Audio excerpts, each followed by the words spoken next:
আহ, আমি পুরনো কথা একটা বলে আমি ভবিষ্যতের দিকে চলে যাব। পুরনো কথাটা খুব পুরনো না, উনি তো সুলতানি আমলে চলে গেছেন। আমি এই কয়েক বছর আগের কথা বলি। 2013 সালে যখন আমি আমার পত্রিকা অফিসে বন্দি জীবন যাপন করছিলাম, প্রায় 4 মাস বন্দি ছিলাম, আপনারা অনেকেই জানেন। এবং সেই বন্দি জীবন যাপনের সময় আমি বেশ কয়েকটি সংবাদ সম্মেলন করতাম। তখন মানে এক ধরনের দেশবাসীকে জানানো যে কেন আমি বন্দি আছি এবং আমার লড়াইটা কিসের, এটা আমি জানাতে চাইতাম। আর একটা আমার টার্গেট থাকতো শেখ হাসিনাকেও জানানো, যে কিছু মেসেজ দেওয়া শেখ হাসিনাকে যে আমাদের লড়াইটা কি আমার দেশে। কারণ আপনারা জানেন আমি রাজনীতিবিদ নই, কাজেই রাজনৈতিক লড়াইয়ের কোনো কারণ নাই শেখ হাসিনার সাথে। আমার কোনো ব্যবসা প্রতিষ্ঠান নাই যে আমার কোনো ব্যবসায়িক দ্বন্দ্ব থাকবে সরকারের সাথে। তো আমার যে লড়াইটা ছিল সেটা সম্পূর্ণভাবেই সাংস্কৃতিক লড়াই, যে কথাটা একটু আগে ফাহমিদ সাহেব বলছিলেন। আমি বুঝতে পারছিলাম যে বাঙালি মুসলমান যদি সাংস্কৃতিক লড়াইতে জয়লাভ না করতে পারে তাহলে স্বাধীনতা টিকিয়ে রাখা মুশকিল হবে।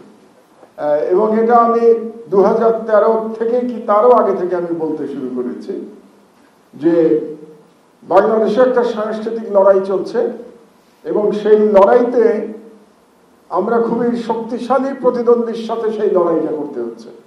এবং এই লড়াইটা আমরা যদি বুঝতে না পারি এবং এই লড়াইতে যদি জিততে না পারি তাহলে আমাদের স্বাধীনতা ছিনতাই হয়ে যাবে।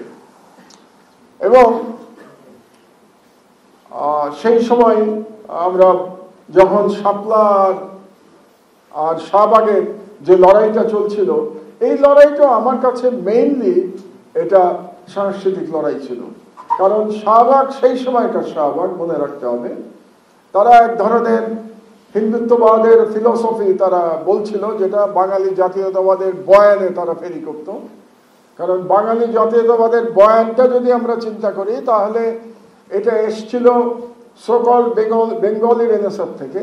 এবং বেঙ্গলি রেনেসাঁ যেটা তৈরি হয়েছিল সেটা কলকাতা কেন্দ্রিক প্রেসিডেন্সি কলেজ এবং ওখানকার রেনেসাঁ। এবং আপনারা জানেন নিশ্চয়ই উইলিয়াম কেরি এবং এই জাতীয় লোকেরা, এই বেঙ্গলি রেনেসাঁ, এই ব্রিটিশরা, তারাই প্রধানত বেঙ্গলি রেনেসাঁর কর্তাকর্তা ছিল সেই সময়।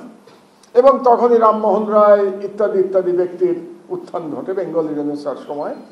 সেই বেঙ্গলি রেনেসাঁটা কি ছিল? বেঙ্গলি রেনেসাঁটা ছিল এরকম ব্যাপারটা যে তারা একটা দেয়াল তৈরি করে নিয়েছিল সেই রেনেসাঁর। সেই দেয়ালের বাইরে ছিল বাঙালি মুসলমান।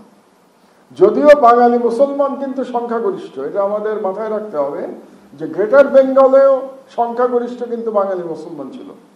কিন্তু তা সত্ত্বেও বেঙ্গলি রেনেসাঁ নামে যেটা তৈরি করা হয়েছিল সেই ব্যারিয়ারের বাইরে বাঙালি মুসলমানকে রাখা হয়েছিল।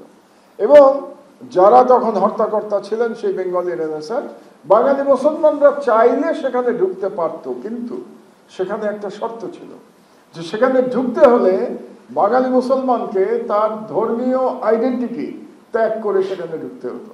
ব্যাপারটা এরকম না যে সে মুসলমান থাকতে পারতো না, সেটা ঠিক আছে, তার নাম একটা মুসলমান, আমার মতো রহমান, কারো নাম আহমেদ, এরকম থাকতে পারতো।